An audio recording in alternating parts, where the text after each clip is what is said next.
Shriram time news मध्ये मी कैलास सोनवणे आपले हार्दिक स्वागत करतो।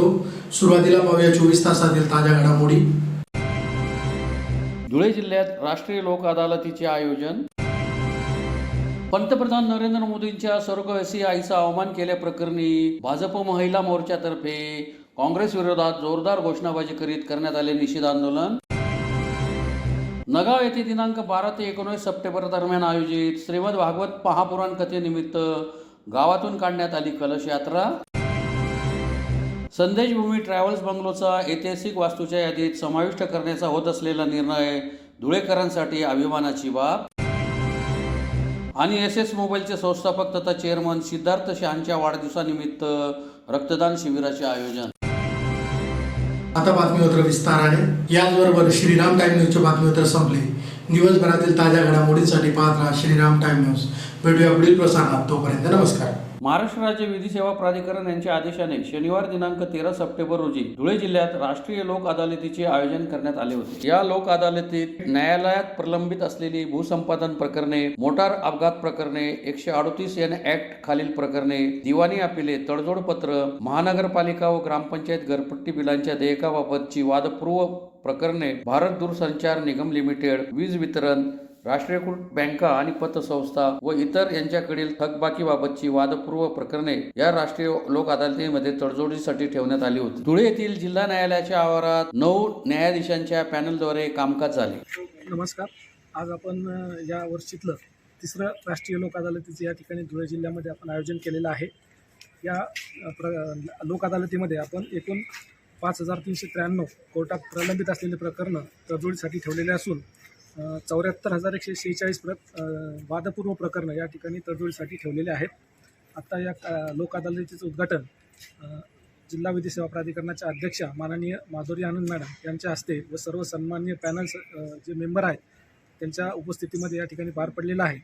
तर मी या ठिकाणी आपल्या सर्वांना या ठिकाणी आवाहन करेल की या राष्ट्रीय लोक अदालतीचा पक्षकारांनी जास्तीत जास्त फायदा करावा आणि त्यांची प्रकरणे मिटवून घ्यावी असं या ठिकाणी आवाहन करतो। पंतप्रधान नरेंद्र मोदींच्या स्वर्गवासी आईचा अवमान केल्याप्रकरणी धुळे भाजप महिला मोर्चातर्फे शहरातील गुरु शिष्य स्मारक चौकात विरोधी पक्षनेते खासदार राहुल गांधी व काँग्रेस विरोधात जोरदार घोषणाबाजी करीत निषेध आंदोलन करण्यात आले। पंतप्रधान नरेंद्र मोदींच्या स्वर्गवासी आईचा अवमान केल्याप्रकरणी धुळे महानगर भाजपच्या महिला पदाधिकाऱ्यांतर्फे विरोधी पक्षनेते खासदार राहुल गांधी आणि काँग्रेस विरोधात शहरातील गुरु शिष्य स्मारक येथे निषेध आंदोलन करण्यात आले। भारत या देशात आईला सर्वोच्च स्थान दिले जाते, मातृशक्तीला सदैव वंदन केले जाते। मात्र गेल्या काही दिवसापासून आपल्या भारताचे पंतप्रधान नरेंद्र मोदी यांच्या आईचा वारंवार अवमान केला जात आहे। ही गोष्ट प्रत्येक भारतीयांसाठी संतापजनक आणि लज्जास्पद आहे। आधी बिहारमध्ये काँग्रेस राजदाच्या मंचावरून पंतप्रधान मोदीजींच्या स्वर्गीय आईचा अवमान आणि आता AI व्हिडिओ बनवून मोदीजींच्या स्वर्गीय आईचा निंदनीय राजकीय वापर या घटना बघितल्या की हाच प्रश्न पडतो की आपल्या राजकीय स्वार्थासाठी कोणाच्याही आईचा राजकीय वापर करणाऱ्या काँग्रेसची मानसिकता किती रसातळाला पोहोचली असेल। मात्र याचं कारण काँग्रेसच्या आत्ताच्या नेतृत्वाचंच दडलं आहे। स्वतःच्या आईलाही घालून पाडून बोलणाऱ्या शहजादी राहुल गांधी यांच्या नेतृत्वातील काँग्रेसकडून दुसरी कोणतीही अपेक्षा नाही अशी टीकाही यावेळी करण्यात आली। तसेच भाजप महिला पदाधिकाऱ्यांतर्फे या नीच मानसिकतेचा निषेध करण्यासाठी प्रदेशाध्यक्ष चित्रा वाघ यांच्या सूचनेनुसार तसेच जिल्ह्याचे पालकमंत्री नामदार जयकुमार रावल यांच्या नेतृत्वात सदरचे निषेध आंदोलन करण्यात आले। या आंदोलनात भाजप महिला मोर्चा प्रदेश उपाध्यक्ष जयश्री आईरराव, प्रदेश चिटणीस डॉक्टर सुशील महाजन, हिरामन गवळी, रवी बेलपाठक, विजय पाचापूरकर, ओमप्रकाश खंडेलवाल, अल्फा अग्रवाल, कल्याणी अंपळकर, प्रतिभा चौधरी, सुनीता सोनार, वंदना थोरात, छाया पाटील, वंदना सूर्यवंशी, संगीता राजपूत, दीपावरी बडगुजर, सुरेखा ठाकरे, संगीता पोद्दार, मंगला पाटील, प्रभावती शिंदे, अनुपा देशपांडे, शोभा पाटील, मायादेवी परदेशी, सारिका अग्रवाल, वैशाली सिरसाट, मोहिनी गौंड, मोहिनी दात्रक, वैभवी दुसाने, उर्मिला पाटील, मंगला नेरकर, योगिता वाघुल, सुरेश बाळकर आदी सहभागी झाले होते। आई विना भिकारी अशी आपली भारतीय संस्कृती, मात्र देशाचे लाडके पंतप्रधान मोदीजी साहेब यांच्या आईला अपशब्द वापरून, शिवीगाळ करून, AIच्या द्वारा चित्रफित करून मोदीजींची आणि त्यांच्या आईंची बदनामी काँग्रेस पक्षाने सुरू केली आहे। तसेच बिहारच्या निवडणुकांचा मुद्दा घेऊन महिलांची नारीशक्तीचा अपमान केलेला आहे। काँग्रेसला ह्याच विचारधारेची कायमस्वरूपी आहे की महिलांचं अपमान करणे आणि देशाच्या समस्त महिला शक्ती, नारी शक्ती हा अपमान सहन करणार नाही. आमच्या रणरागिणी आदरणीय चित्राताई महाग यांच्या सूचनेनुसार आम्ही महिला मोर्चा, समस्त महिला मोर्चा हा हे तीव्र आंदोलन करत आहोत. जय हिंद, जय भारत.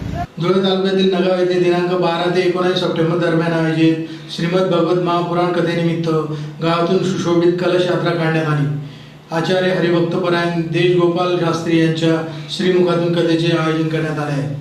धुळे तालुक्यातील नगाव येथे दिनांक 12 ते 19 सप्टेंबर दरम्यान आयोजित श्रीमद भागवत महापुराण कथेनिमित्त शुक्रवारी सकाळी गावातून कलश यात्रा काढण्यात आली. सदर कथेचे बापू पाटील यांच्या वतीने आयोजन करण्यात आले आहे. आचार्य हरिभक्तपरायण देशगोपाल शास्त्री यांच्या श्रीमुखातून सदर कथेचे वाचन होत आहे. सकाळी माजी जिल्हा परिषद अध्यक्ष मनोहर बदाने व ज्ञानज्योती बदाने यांच्या हस्ते ग्रंथपूजन करून कलश यात्रेस सुरुवात करण्यात आली. कलश यात्रेत सहभागी होणाऱ्या महिलांपैकी 108 महिलांचा लकी ड्रॉ पद्धतीने निवड करून त्यांना बाळू पाटील यांच्या हस्ते साड्यांचे वाटपही करण्यात आले. सदर कथा रात्री 8:30 ते 11:30 दरम्यान राहील.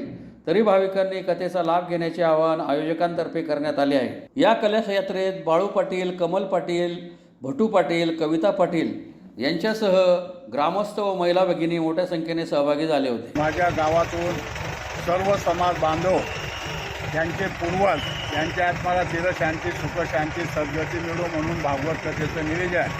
कथेचे वक्ते धर्मप्रचारक देवगोपाल शास्त्री महाराज. कधीचं मनात होतं तुका म्हणे पित्र देती आशीर्वाद इच्छूचे कुडा म्हणून हा भागवत कथेचं आयोजन केलेलं आहे. हे पांडुरंग आणि परमेश्वर माझ्याकडून करून घेतोय. परमेश्वराचा एक पाईक म्हणून, एक सेवक म्हणून मी काम करतो आणि एक धर्माचं काम करतो आणि म्हणून धर्मजागृती झाली पाहिजे. त्याच्यासाठी हिंदू धर्मामध्ये जागृती निर्माण व्हावी त्याच्यासाठी भागवत कथेचं निवेदन करतो आणि करत आहोत. सर्व गावकऱ्यांचं मला सहकार्य आहे आणि म्हणून सर्व 108 सुवासिनींना साड्यासुद्धा माझ्याकडून मी घेऊन दिलेल्या आहे. त्या ज्योती वहिनीच्या हस्ते शनिवारी चतुर्थी, अनंत चतुर्थीच्या दिवशी वहिनीच्या हातून सरपंच प्रथम नागरिक नगाव ज्ञानज्योती बदाने यांच्या हस्ते साड्या वाटपचा कार्यक्रम झाला. साडींची सुद्धा पद्धत मतदानसारखी जशी चिठ्ठी काढतात आपण, एक खोका तयार केला, त्या खोक्यामध्ये चिठ्ठ्या टाकल्या, ज्यांच्या निघाल्या त्यांना साड्यासुद्धा देण्यात आलेल्या आहे. त्याच्यामुळे कोणाला राग रोष काही नाही. सर्व महिला मंडळ खुशी आहे आणि म्हणून हा कार्यक्रम यशस्वी हो अशी परमेश्वराला विनंती करतो आणि इथे सांगतो. कळश यात्रेचं पूजनचा मान जिल्हा परिषदेचे माजी अध्यक्ष बाळासाहेब बदाने, नगाव गावचे प्रथम नागरिक ज्ञानज्योती बदाने यांच्या हस्ते करण्यात आलेला आहे. तसंच माझा चिरंजीव भटू बाळू पाटील, माझी सूनबाई कविता भटू पाटील, तसंच बाळू भिका पाटील आणि माझी धर्मपत्नी कमळबाई बाळू पाटील यांच्या हस्ते भागवत कथेचे पूजन झालेलं आहे. आणि आम्हाला बाबाजींचा सुद्धा फार मोठा आशीर्वाद आहे आणि म्हणून बाबाजींचे एकदा महादेव मंदिरावर शिवपुराण पण झालेलं आहे. गावाला कथा पटली, दत्तकथा झाली. पुन्हा एकदा गाव मिळून भागवत कथा केलेली आहे आणि पुन्हा आता मला सर्व गावाचे पूर्वज माझ्या डोळ्यासमोर आज मी फिरता आहेत की ते जिवंतच आहेत आणि म्हणून माझ्या मनामध्ये ही संकल्पना आली आणि म्हणून ही खानदेशमध्ये पहिलीच संकल्पना आहे आणि यशस्वी हो अशी सर्व परमेश्वराच्या कृपेने दोघं हात जोडून तिसरं करता करविता तुम्ही झाली, तुमच्या वाचून या जगात नाही कोणी, दोघे हात जोडून तिसरे मस्तक आपल्या तऱ्हेने. टायमिंग रात्री 8:30 ते 11:30 वाजेपर्यंत नगाव विठ्ठल रुक्मिणी मंगल कार्यालय या कार्यालयामध्ये भागवत कथेचा टायमिंग आहे. तरी सर्व भाविक भक्तांनी मनापासून भागवत कथेचं सेवन करावे अशी सर्व गावकऱ्यांना, परिसराच्या नागरिकांना विनंती केलेली आहे. बॅनर सर्व परिसरामध्ये लावले गेलेले आहेत. परिसरातून गावातून चांगल्या प्रकारे प्रतिसाद मिळत आहे. त्याच्यामुळे मला खूप मोठा आनंद होत आहे. या आनंदामध्ये मी भारून गेलो. माझं जीवन यशस्वी झालेलं आहे. मी माझ्या जीवनाला धन्यता देतो. असंच काही अजून समाज बांधवांकडून कार्य घडत राहो अशी समाज बांधवांना संदेश देत राहू. याच्यापुढे मी समाज सेवा करत राहील, परमेश्वराची सेवा करत राहील ही माझी शेवटची इच्छा होती. मग पुढे भगवंता करता करिता आहे. धुळे शहरातील संदेश भूमी ट्रॅव्हल बंगलोचा ऐतिहासिक वास्तूंच्या यादीत समाविष्ट करण्याचा होत असलेला निर्णय धुळेकरांसाठी अभिमानाची बाब असल्याचे मत संदेश भूमी संरक्षण व संवर्धन कृती समितीचे प्रमुख आनंद सैनानी यांनी पत्रकार परिषद घेऊन व्यक्त केले आहे. धुळे शहरातील संदेशभूमी ट्रॅव्हल्स बंगलो या वास्तूचा समावेश ऐतिहासिक वास्तूंच्या यादीत करण्याचा निर्णय होत आहे. ही बाब धुळेकरांसाठी अभिमानाची असल्याचे मत संदेशभूमी संरक्षण व संवर्धन कृती समितीचे प्रमुख आनंद सैनानी यांनी पत्रकार परिषद घेऊन व्यक्त केले आहे. धुळे येथील संदेश भूमी ट्रॅव्हल्स बंगला वास्तूस ऐतिहासिक वास्तूंची मान्यता मिळवण्यासाठी विधान भवनात बैठक घेण्यात आली. या बैठकीत संदेश भूमी ट्रॅव्हल्स बंगल्याला ऐतिहासिक वास्तूंची मान्यता मिळण्यासाठी तातडीने प्रस्ताव सादर करण्याचे निर्देश विधानसभा उपाध्यक्ष अण्णा बनसोडे यांनी दिले आहेत. या संदर्भात लवकरच सामाजिक न्याय मंत्री यांच्या उपस्थितीत पुढील बैठक होणार असल्याची माहितीही सैनानी यांनी दिली. या पत्रकार परिषदेला राष्ट्रवादी काँग्रेसचे शहर जिल्हाध्यक्ष कैलास चौधरी, सामाजिक न्याय विभागाचे प्रदेश सरचिटणीस महेंद्र सिरसाट, दादाभाऊ अभंग, पूज्यवंते आनंद थेरो, रवींद्र आगाव, विजय सूर्यवंशी, शोएब शेख आदी उपस्थित होते. सभागृहामध्ये मीटिंग झाली आणि त्यामध्ये संदेश भूमी संरक्षण आणि संवर्धन कृती समितीची जी काही 2017 पासूनची मागणी आहे त्या मागणीवर ही बैठक झाली आणि त्याच्यामध्ये समाज कल्याणचे मंत्रालयातील अधिकारी, बांधकाम विभागाचे मंत्रालयातील अधिकारी आणि धुळे सहाय्यक आयुक्त हे या बैठकीला उपस्थित होते. त्याचबरोबर या बैठकीला धुळे जिल्हाधिकारी मॅडम या देखील VC द्वारे या बैठकीत उपस्थित होते. त्याचबरोबर संदेश भूमी संरक्षण आणि संवर्धन कृती समितीच्या वतीने आम्ही सर्व म्हणजे मी अध्यक्ष पूज्यवंते आनंद थेरो, त्याचबरोबर राष्ट्रवादी काँग्रेस पार्टीचे जिल्हाध्यक्ष आदरणीय कैलास चौधरी, महेंद्रदादा सिरसाट, त्याचबरोबर आव्हाड गड्डूबाईलाल आणि विजय सूर्यवंशी असे मंडळी आम्ही कृती समितीच्या वतीने त्या ठिकाणी उपस्थित होतो. आणि त्या मिटिंगमध्ये आदरणीय अण्णासाहेब बनसोडे यांनी असा सूचना केली सर्व प्रशासनाला की लवकरात लवकर तुम्ही 8 दिवसात या सर्व जागेची मोजमाप करून या जागेला स्मारक बनवण्याकरता जो काही तांत्रिक अडचणी त्या सर्व दूर करून तुम्ही प्रस्ताव लवकरात सादर करावा. येत्या 15 दिवसात मी समाज कल्याण मंत्री यांच्याशी बैठक आपली लावून देईल आणि त्या सर्व जबाबदारी अण्णासाहेब बनसोडे यांनी घेतली. या कामी आम्हाला मार्गदर्शन जे लाभलं ते आदरणीय राष्ट्रवादी काँग्रेस पार्टी सामाजिक न्याय विभाग, अजितदादा गटाचे प्रदेश अध्यक्ष आदरणीय प्राध्यापक सुनील मगरे सर, कैलास भाऊ चौधरी आणि महेंद्रदादा सिरसाट, गड्ड्यापार यांचे सर्वांचं आम्हाला मार्गदर्शन त्या ठिकाणी मिळालं आणि लवकरात लवकर हे स्मारक या ऐतिहासिक धुळे नगरीमध्ये निर्माण होईल आणि या धुळे शहराचं मोठं नाव की संपूर्ण खानदेशमध्ये होईल ही आजच्या दिनी मी आपल्या माध्यमातून सांगू इच्छितो. ही मीटिंग लावली, त्याच्यामध्ये अण्णासाहेब बनसोडे असेल, जिल्हाधिकारी असेल, या सर्वांचे मी या ठिकाणी आभार मानतो. एसएस मोबाईलचे संस्थापक तथा चेअरमन सिद्धार्थ शहांच्या वाढदिवसानिमित्त शहरातील जैन चौकातील एसएस मोबाईल येथे रक्तदान शिबिराचे आयोजन करण्यात आले होते.